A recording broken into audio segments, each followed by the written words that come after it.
The city of LA is taking an unprecedented and bold step in addressing the homeless crisis. Anna Marcos takes us to the very first temporary bridge housing site, which is ready to welcome 45 new residents.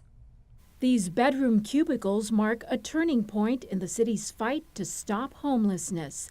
They become the first of many bridge housing projects, temporary shelters built on unused pieces of city land. And the city plans to build them all over Los Angeles. We can't just keep people alive on the streets. We can't just wait for that day in which they will have a permanent apartment. We have to do something today, a place to start healing. It is a temporary rest stop while we get people into permanent housing. The bridge housing centers will provide round-the-clock supportive care, a space to eat and gather in a community space, a place to shower, store your stuff, do your laundry, and live in for up to 6 months while you wait for permanent housing. And pets, by the way, are welcome. Let them believe that they too can have a second chance, a chance at being normal. That is our responsibility. We see that this is such a crisis that we're stepping up and providing a service that Angelenos desperately need. 45 men and women are moving into the shelter.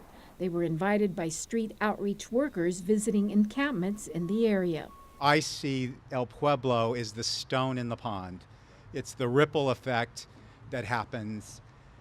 It is not going to single-handedly solve homelessness, but it's a step. As forward-thinking as the shelters are, they are just a bridge for the permanent housing that the city is building with funds from Prop HHH, a $1.2 billion bond that will allow them to build 10,000 units for homeless and low-income residents in the next few years.